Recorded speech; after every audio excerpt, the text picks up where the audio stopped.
Dit à la dernière minute professeur que Ziguinchor Ahmed Ndiaye l'agresseur de la famille bu PM Ousmane Sonko mu dina ko daal di placé exactement sous mandat de dépôt donc nag mbokk yi jàpp ni itam sa mère Ramatoulaye Barry qu'il refuse de voir après l'avoir déclarée morte depuis 1994 envisage d'aller demander pardon à la famille du premier ministre.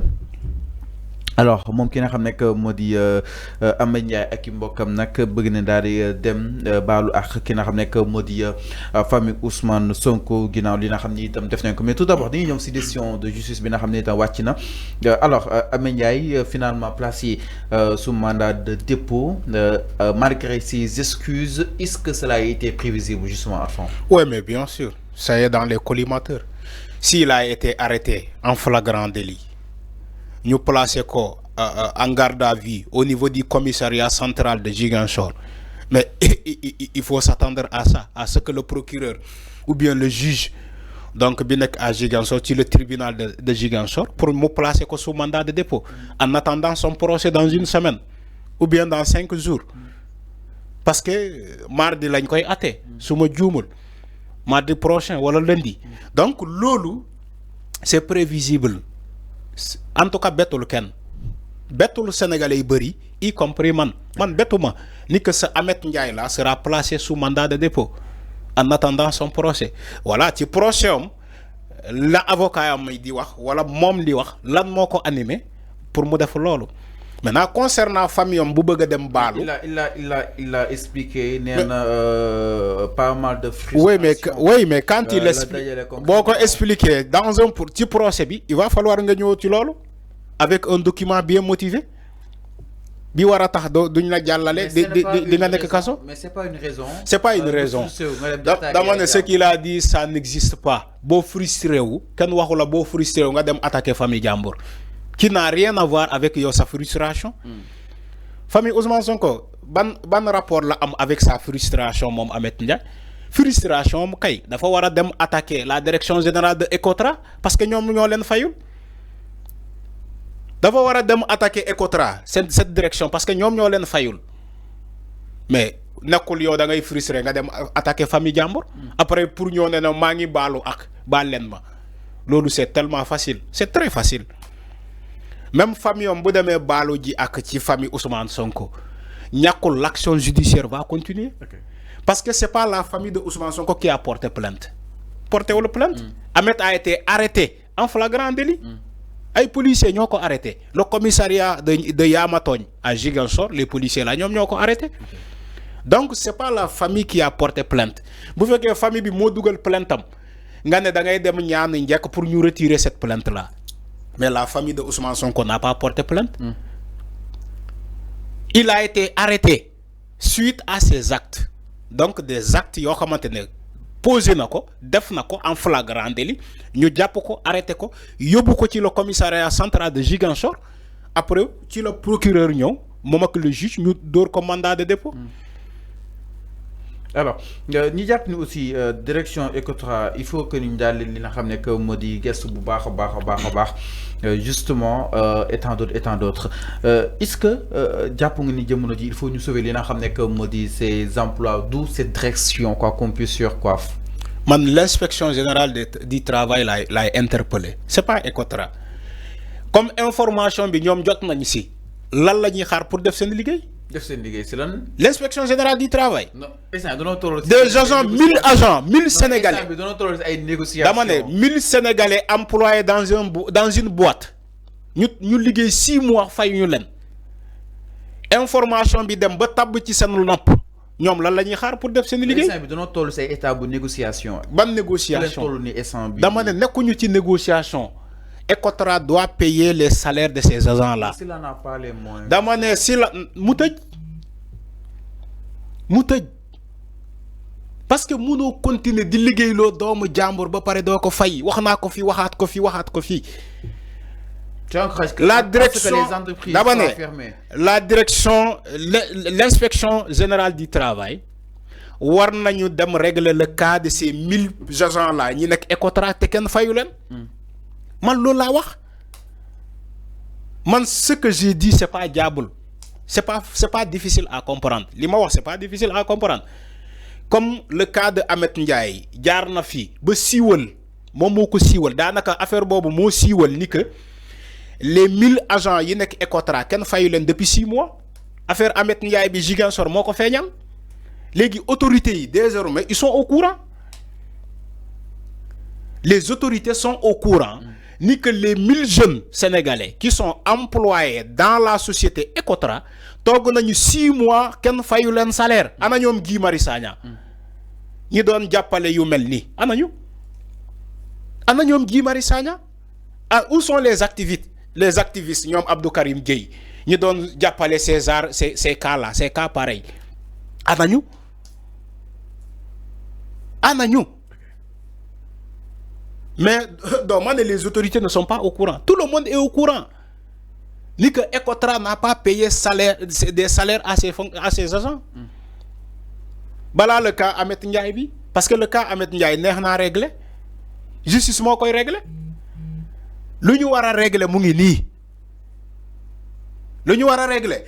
nii na Ecotra fay salaire ces agents là na leen fay salaire parce que ay borom kër lañu c'est des responsables nañu leen fay seen salaire lu ñu war a régler lu ñu war a wax mu ngi nii mais le cas Ahmed Ndiaye moom dafa neex a régler mu ngi ci loxo yoon moo koy régler léegi l'inspection du travail lan la wax ci les agents de Ecotra pour ñu fay leen lan la ñu wax ci loolu est-ce que ñoom ñu ngi doxal médiation pour ñu fay ñooñu parce que ñoom mënuñu juger ñoom dañuy dox médiation pour ñu fay leen maintenant bu fekkee dossier bi dem na ba ëpp ñu présenter ko à un avocat bi yóbbu ko ci kanam yoon pour que Ecotra fay ces agents là seen salaire mbir mi nii la demee je crois que cette situation là doit être réglée au préalable parce que il s'agit des Sénégalais qui travaillent à Ecotra te kenn fayu leen depuis 6 mois voilà un débat qui a un sens. mais Sonko ak ñu si àndal mënuñu si dara concrètement nga jàpp ni. dama ne les autorités sont au courant. Parce que désormais ils sont au courant. Mais c'est ce que j'ai dit. Mais il y a des ministères yoo xamante ne dañ leen délégué il y a le ministre du travail. amul ministre du travail. amul ay kuréel yooyu le ministre des familles et de la solidarité je ne sais pas quelque chose comme ça. mais où sont ces ministres là.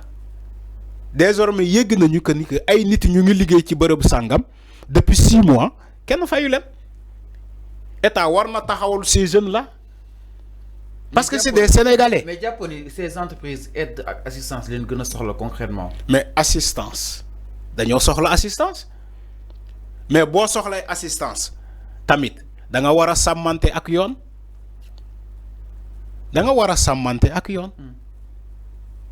état dafay créer les conditions pour que le secteur privé mu mën a employer ay nit maintenant boo employer ay nit. Est-ce que les conditions sont là concrètement? Il faut demander à Abdoulaye Sylla. C'est pas une question que tu dois me poser. Si les conditions sont réunies. Est-ce que jàpp nga ni état instant bi créé na ay conditions pour sauver ces entreprises. aussi créer ces conditions de travail. da nga gis entreprise bu ñu buntu xatal fii bu ñu tëj.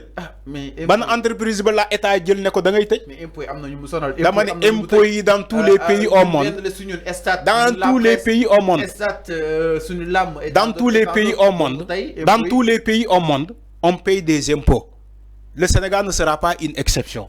Il faut arrêter li ngeen di jël comme argument. Dans tous les pays au monde on paye des impôts. Boo demee France société yi fa installé dañuy fay impôt. Les agents ñi dañuy fay impôt. Boo demee États-Unis ñi dañuy fay impôt. Les sociétés dañuy fay impôt. Boo demee Chine ñi dañuy fay impôt. Sociétés dañuy fay impôt. Demal fu la mënta neex ci àddina au Canada. Fépp foo mënta dem ñi dañuy fay impôt. Sociétés dañuy fay impôt. Même dans les pays de la sous-région.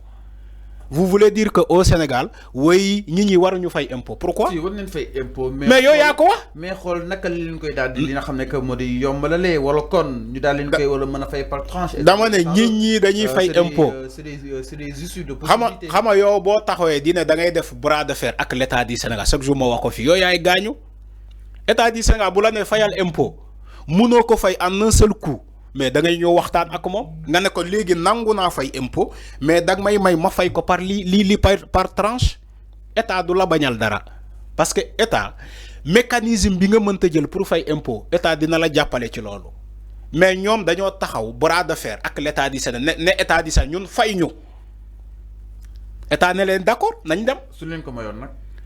kenn mayu leen ko kan moo leen ko may kan moo leen ko may Macky Sall bi taxaw ne leen may naa leen yeen presse bi gis nañu après lu xew de Macky Sall ñu la doon nax presse bi il y a pas un document à caractère juridique bu wane ni que Macky Sall baal na impôt presse bi les 40 milliards xaw ma les 60 milliards après que la presse doog a rendre compte que Macky Sall nous a bluffé il nous a dupé loolu moo am.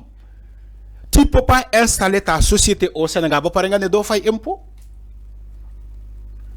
loolu amul fenn dem leen fu la neex ci àddina amul fenn fi ngay créer sa entreprise ba pare nga ne doo fay impôt amul fenn il faut arrêter boo jël ay alibi di naan woy état moo ne ma fay impôt moo tax mënuma fay salaire ah yow bi nga ubbee sa société xamoo ni que da nga war a fay impôt bi nga ubbee sa société Ecotra xamoo ni que da ngay fay impôt Abdoulaye Sylla xamuloon loolu comme ñoom dañuy jege woon Macky Sall doo leen yombaleel baal leen sax am na ñoo xam te ay sociétés yoo xam te daañu noon fay impôt.